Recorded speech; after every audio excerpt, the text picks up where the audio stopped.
M3, Capítulo 9, Shaya Salim. Nossa nave se dirigia para uma zona montanhosa do planeta Kia, enquanto M falava com alguém por um microfone. Depois, direcionou-se direto para uma grande montanha. Nossa velocidade era terrível. A grande pedra vinha para cima, mas M não fazia nada para frear. "Vamos chocar!" gritou Vinca, muito alarmada. Krato estava igual.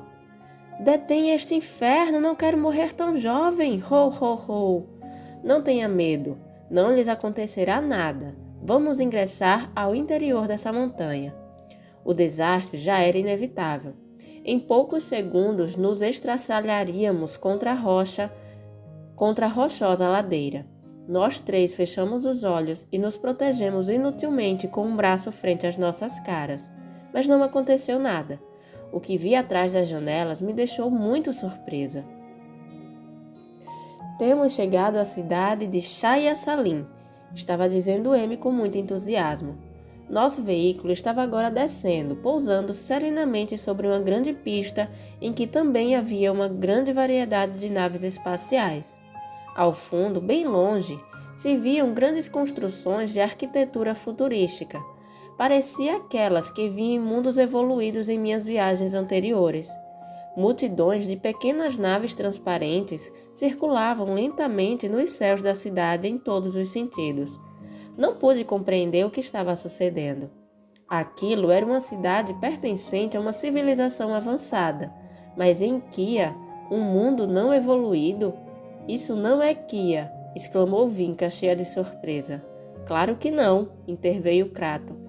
"Parece que com o choque contra a montanha desencarnamos e vimos parar em outro lado, mais além. Ho, ho, ho!" O velho não perdia seu humor nem sequer ante a possibilidade de estar morto. "Não temos chocado contra nada, Krato. Passamos através dessas rochas e logo ingressamos nesta base, que está oculta debaixo da montanha, muito abaixo.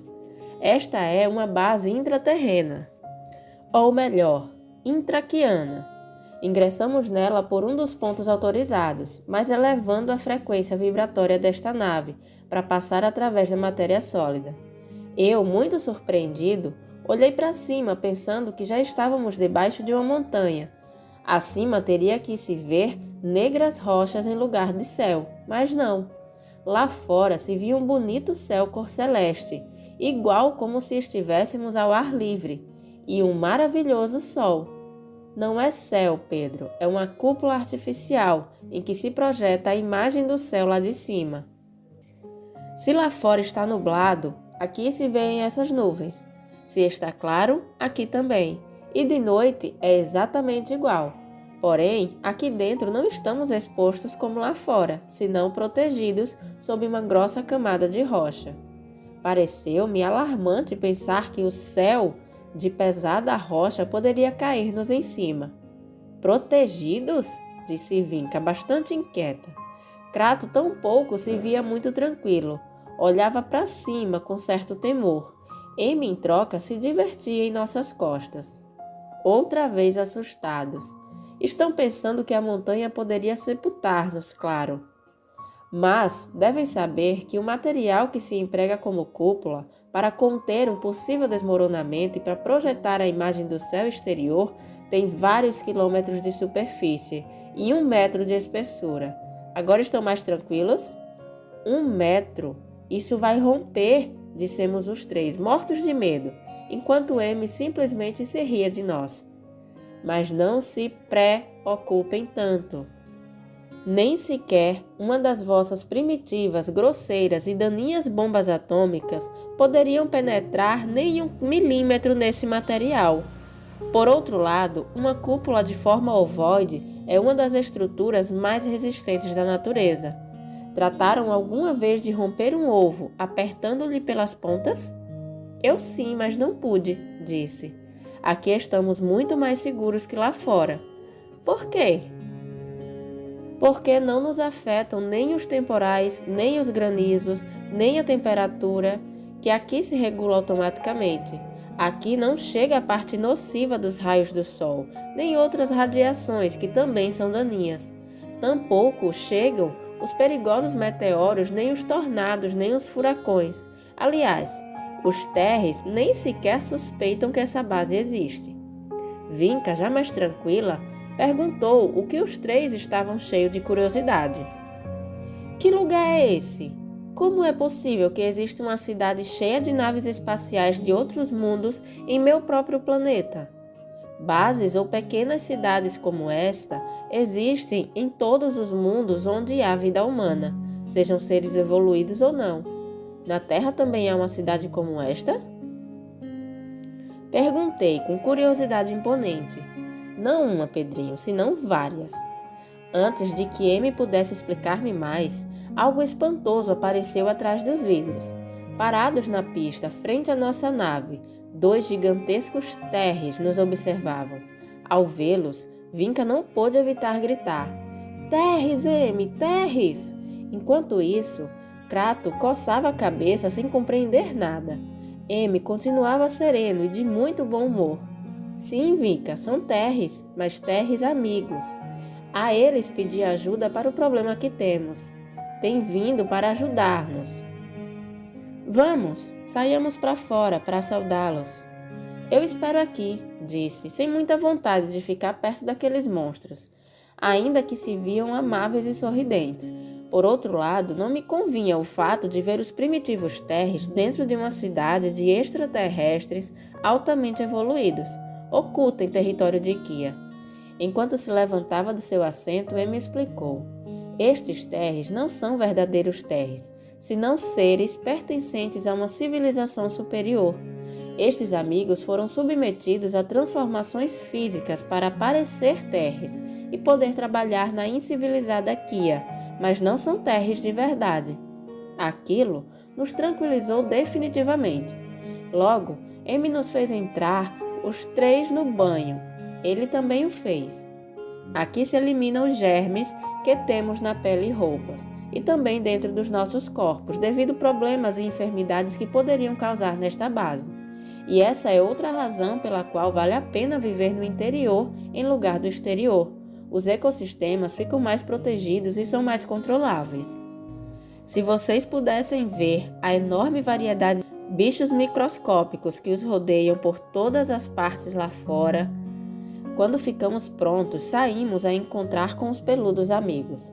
Foi todo um espetáculo ver o diminuto M saudar alegre aqueles gigantes, que também pareciam muito alegres pelo encontro. Os Terres demonstravam um afeto muito especial pelo nosso pequeno amiguinho. Este nos apresentou, explicando-lhes que éramos o que fazíamos ali. Mas eles não nos estenderam a mão. Estenderam a direita na altura do ombro, com a palma para nós, e logo a levaram ao coração. Eram muito estranhos, sobretudo porque seus olhares e sorrisos irradiavam bondade, sabedoria e alegria, mas ao mesmo tempo, com esses pelos e dentes imensos, se viam bastante perigosos, quase animalescos. Pareceu-me que algo não concordava e que os verdadeiros Terres poderiam descobri-los.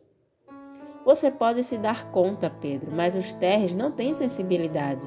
Eles não veem nenhuma sabedoria nem bondade atrás de um olhar.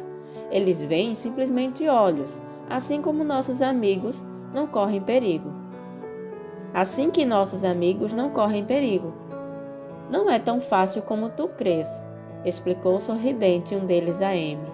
Não é demasiado fácil manter-se aqui. Sabe que os Terres sofrem de súbitos e incontroláveis ataques de ira, e como são um pouco paranoicos, muito frequentemente algum alto funcionário se sinta perseguido e manda liquidar alguém suspeito de menor grau. Não é fácil este serviço, e menos quando se trabalha na PP, e menos ainda na área VEP, Investigação de Vida Extraplanetária. Isso é um ninho de víboras, mas para nós é um belo e interessante desafio este trabalho. Nossos amigos são assessores do governo em investigações extraplanetárias, explicou Amy rindo. Pertencem ao temível PP, ainda que estejam do nosso lado. A verdade é que estamos infiltrados, somos espiões, esclareceu o outro com o mesmo bom humor. Senti um profundo respeito e uma grande admiração por eles.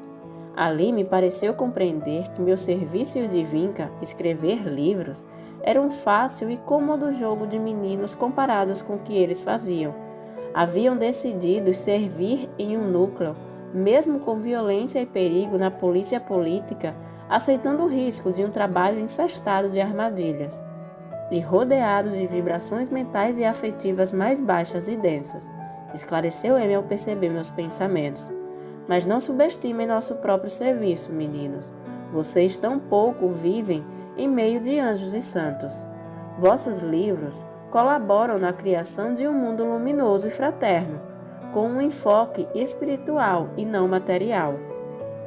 Um mundo sem divisões de nenhum tipo. E isso é tudo ao contrário do que o tirano desejaria. Não é bom para ele que essas ideias se difundam muito. Aquilo nos encheu de temor, a Vinca e a mim. Quer dizer então que estamos na lista negra do Drácula? Perguntei espantado. Amy e os Terry se riram ao escutar-me. O menino de branco explicou. Todo aquele que queira fazer algo realmente bom para a humanidade, algo que pretende elevar o nível de felicidade no mundo, está na lista negra do tirano, naturalmente. Se o serviço não tivesse seus riscos, encheriam de servidores, mas não é assim, lamentavelmente. Considerei que Amy tinha razão. Não é muita gente que está disposta a ir contra a corrente, ainda que essa corrente leve ao precipício. Porém, não temam. O tirano é uma força negativa nos planos sutis, certo?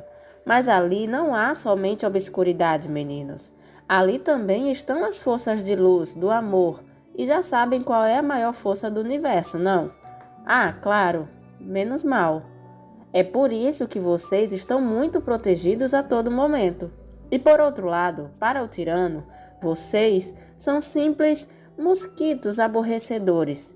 E ele está demasiado ocupado em assuntos de grandes capitais, de grandes partidas de droga, do fenômeno, do fomento de guerras e rivalidades, de intentos de corrupção de autoridades, de enganos massivos a grandes contingentes humanos, etc, etc. Em troca, estes dois amigos sim que estão em meio ao perigo, e não têm nenhum temor, porque sabem muito melhor que vocês com que classe de proteção contam.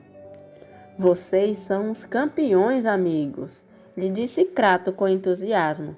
Aliás, somos colegas, porque eu fui espião do exército Malumbo no meio deles, durante a guerra da Mundânia.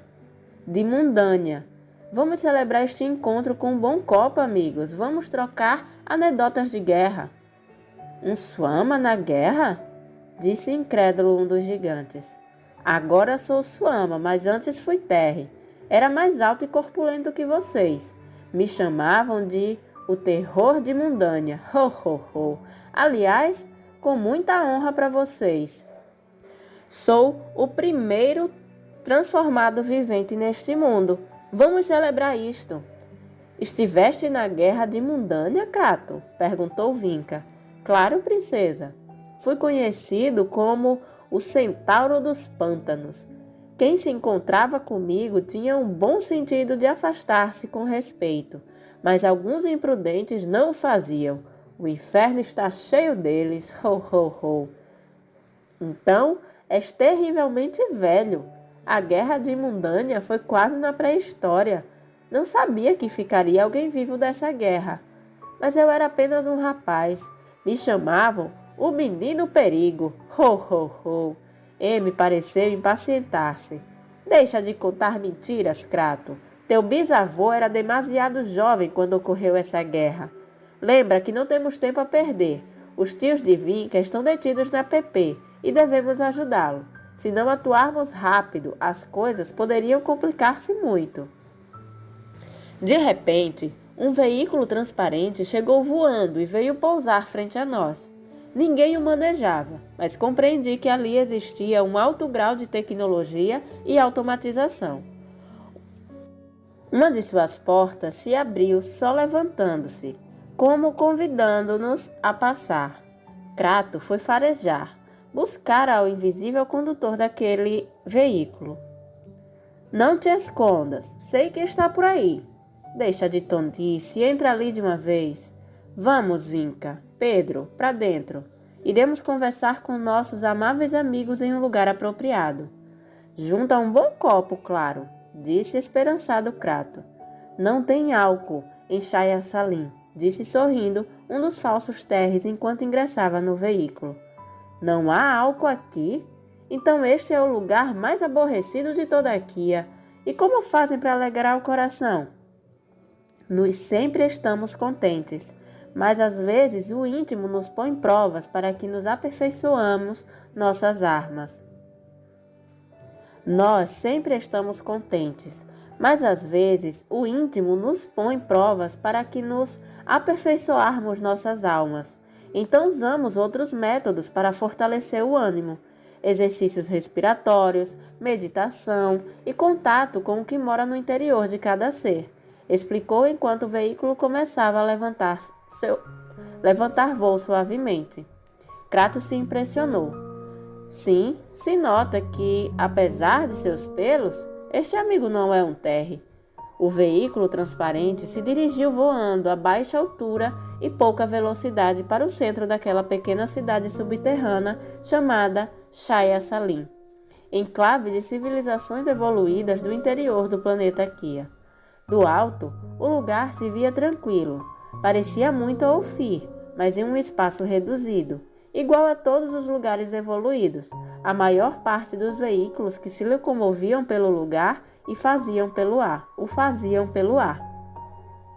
Ali predominava uma espécie humana de orelhas como a dos suamas, mas seus indivíduos não tinham a pele rosada, senão uma cor oliva. Seus cabelos e olhos também eram mais escuros, e de estatura eram tão altos como os terres. Não tinha pelos no corpo. Nós, originalmente, pertencemos a essa raça que predomina aqui, esclareceram os espiões amigos. Também havia umas quantas pessoas de outras espécies, e todos se tratavam cordialmente. Isso me fez pensar que uma das características de um maior nível evolutivo consiste na diminuição das divisões, separações, prejuízos, fronteiras, desconfianças, temores e agressões. Amy estava atento.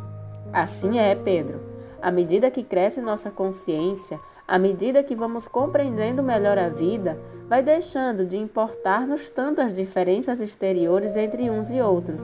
Vamos sendo cada vez mais capazes de ver o interior, o que nos une, e assim vamos pouco a pouco aprendendo a bela arte de abrir nossos corações.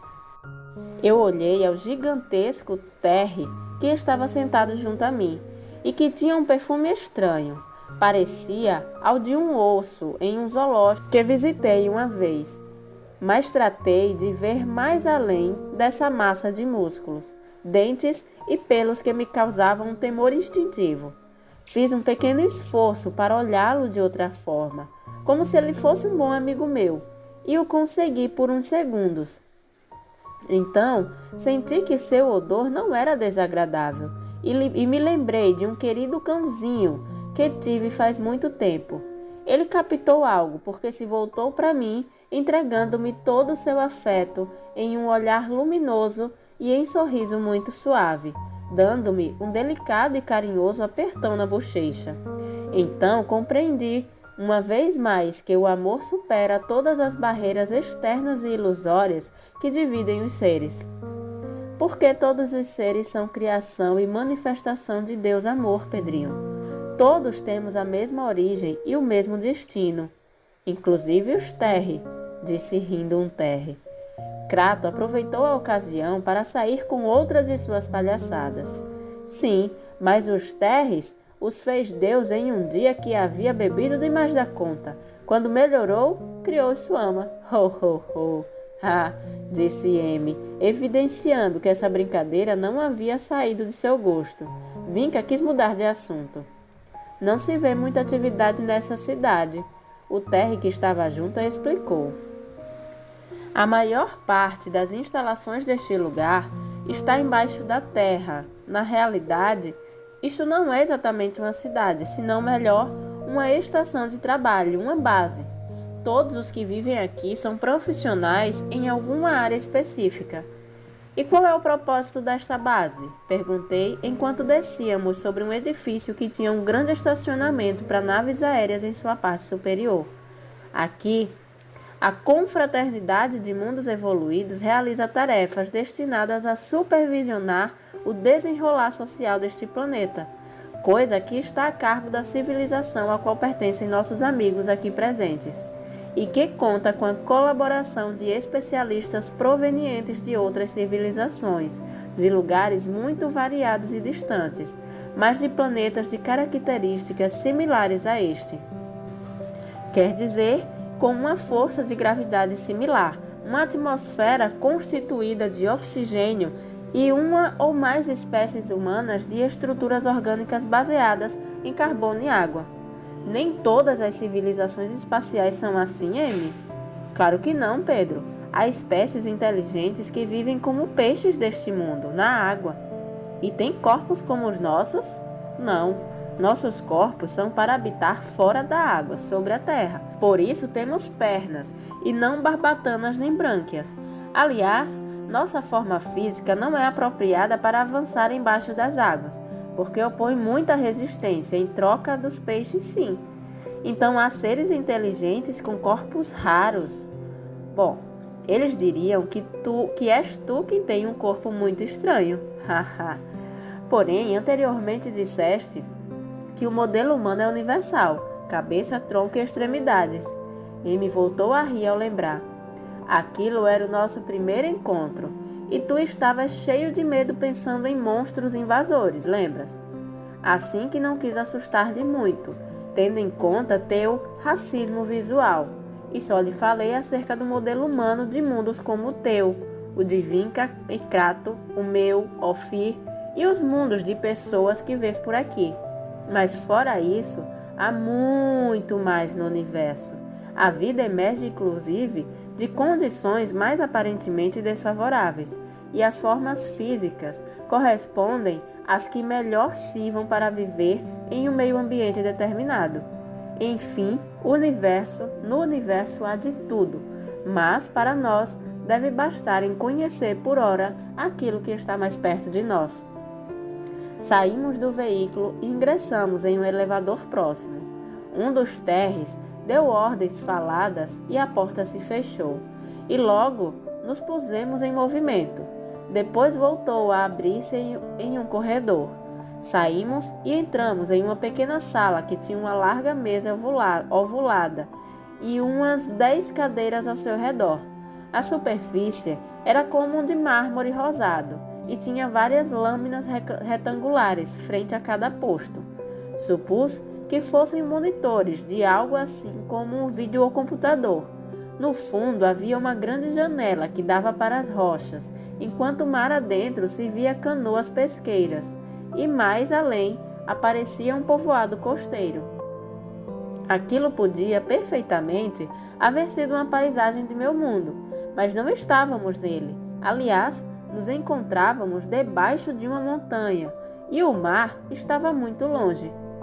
Em minha viagem anterior, eu havia visto uma janela semelhante na nave do comandante que dirige todo o plano de ajuda em meu planeta e que projetava imagens de seu mundo de origem.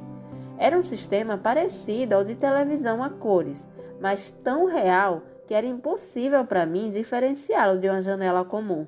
Aqui pude ver que uma embarcação se acercava para nós, quer dizer, para o lugar desde onde se estava filmando.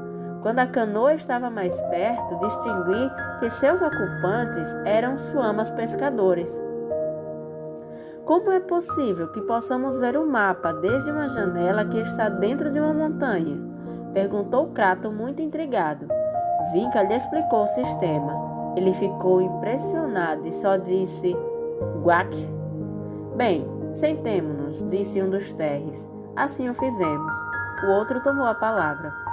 "Os tios desta menina estão detidos porque investigam sua relação com o avistamento de uma nave que a raptou. E o doutor amigo da família também será interrogado, ainda que não lembre nada.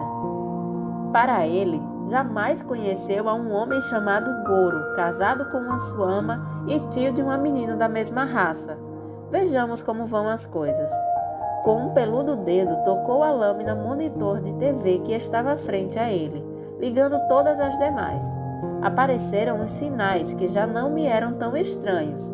Pude reconhecer a escritura do idioma da confraternidade. Supus que aquilo seria um menu com muitas opções, mas o gigante, em vez de acionar botões, simplesmente ia dando instruções faladas ao monitor. Nas telas, surgiu um grande edifício rodeado de jardins e circundado por um alto e largo muro com postos de vigilância e guardas armados. Aqui está a central da PP, explicou um Terry. Logo a imagem mostrou uma descida num atalho e nos internamos ao interior do edifício. Como em alguns jogos de vídeo, a imagem avançava, dobrava à direita e esquerda, segundo os movimentos que fazia o falso Terry, pondo um dedo sobre as flechas e outros nos controles que haviam na mesma tela. Assim fomos percorrendo toda a PP, observando descaradamente o que sucedia no interior do organismo mais secreto do país, de Vinca. No final, apareceu nas telas um Terry que se via bastante mais gordo e horripilante que os demais. Sua pele era de um verde sujo muito escuro, sem escovar e sem brilho, um tanto gorduroso e emplastado. Eu pensei que devia cheirar a demônios. És muito intuitivo, disse M rindo alegre. Esse é Tonk, nosso diretor. Vamos ver gravações do que ele estava fazendo e falando durante essa última hora, para ficarmos em dia. Assim compreendi que a confraternidade pode espiar muita gente. Enquanto Terry avançava e retrocedia as imagens, atento ao que o diretor da PP havia escutado e dito durante os últimos minutos, M nos explicou. Não podemos descuidar das decisões que os Terrys tomem em áreas importantes para a evolução de Kia. Pareceu-me que, apesar de tudo, esse tipo de espionagem violava independência e liberdade naquele mundo. M se deu conta do que eu estava pensando e decidiu explicar-nos um assunto complexo. Não esqueças que temos bases cheias de gente nestes mundos e poderiam ser afetados ou destruídos se nos descuidamos. Assim que devemos vigiá-los. Também lhe disse que não podemos permitir que uma civilização violenta se apodere de conhecimentos que lhe permitam produzir uma destruição cósmica. Lembras? Os Terrys sorriram ante minha pergunta e me disse: se estas bases não existissem, vossas civilizações tampouco. Pensei que quis dizer que se eles não nos supervisionassem, nós já haveríamos destruído nossos mundos. Mas M, atento a meus pensamentos, disse: isso também, mas nossa presença nos mundos não evoluídos tem uma importância tão transcendental que tu nem sequer poderia imaginar. Aquilo avivou minha curiosidade, quis saber mais. Mas agora não temos tempo para esse tipo de explicações. Mais adiante saberão tudo. Paciência. O Terry que operava os monitores explicou. Tonk não há decidido nada com respeito aos prisioneiros. Pediu conselho ao exército e à presidência. Agora está esperando ordens superiores. As imagens iam percorrendo todo o edifício da PP. Ao chegar a uma porta vigiada por 2 guardas armados, o Terry explicou. Aqui estão as alas para os detidos. Agora vamos buscar nossos amigos. Atravessamos umas grossas barras de aço e passamos frente aos narizes dos guardiões, que não podiam ver-nos. Continuamos avançando e chegamos a um corredor que tinha várias portas em ambos os lados. Fomos ingressando no interior de cada uma. Estavam vazias em sua maioria, mas em outras havia detentos. Em uma delas encontrava-se só e muito alterado psiquiatra, cheio de contusões. Saímos novamente ao corredor e entramos em um quarto próximo. Ali estavam os tios de Vinca. Ela suspirou aliviada ao vê-los. Aparentemente encontravam-se bem. Estavam sentados em um sofá. Seus rostos denotavam muita inquietude. Não havia ninguém mais ali. Um dos Terres explicava: seguramente as autoridades superiores muito rápido vão decidir dar este caso como categoria prioridade 1.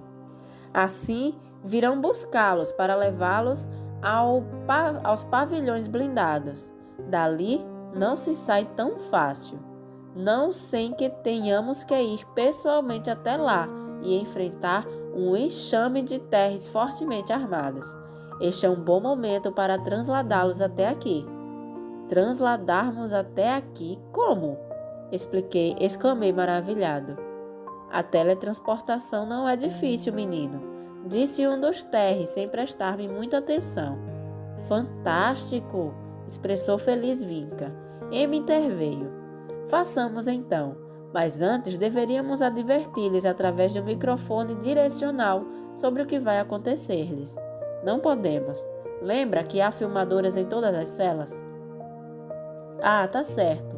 Não poderemos explicar-lhes nada porque qualquer coisa que digamos ficará gravada. O Terry nos esclareceu outras coisas. Os tios desta menina não devem ver-nos quando estiverem aqui. Por isso, tão logo nos ocultaremos. É uma medida de segurança inviolável para quem não pertence aos trabalhos evolutivos. Crato era brincalhão, mas não tonto. Assim que sacou uma conclusão imediatamente. Então, eu também pertenço a esses labores? Ho, ho, ho. Correto, Crato. Ou não poderia ser trazido a este lugar. Por ora, não sabe nada sobre seu futuro trabalho ao serviço do amor, mas já chegará o momento. Ele nos olhou com uma divertida cara, levantando rápido as sobrancelhas várias vezes, como dizendo: mais respeito comigo. Eu pensei que ali teria que haver um erro. Crato, um velho camponês, beberrão e glutão, carnívoro, bastante mentiroso e brincalhão, ao serviço do amor? Ah! Amy percebeu o que eu pensava e simplesmente disse: quem sabe sobre o que há realmente no mais profundo do outro? Quem aqui conhece os tempos evolutivos de cada qual? Eu fiquei vermelho de vergonha e não disse nada.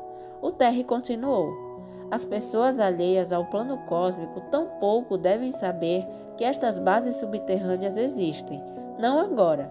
Assim que vocês não deverão dizer-lhes nada acerca de Shaya Salim, a esse casal e nem a ninguém sem nossa autorização. Prometem? Dirigia-se a Vinca, Crato e a mim.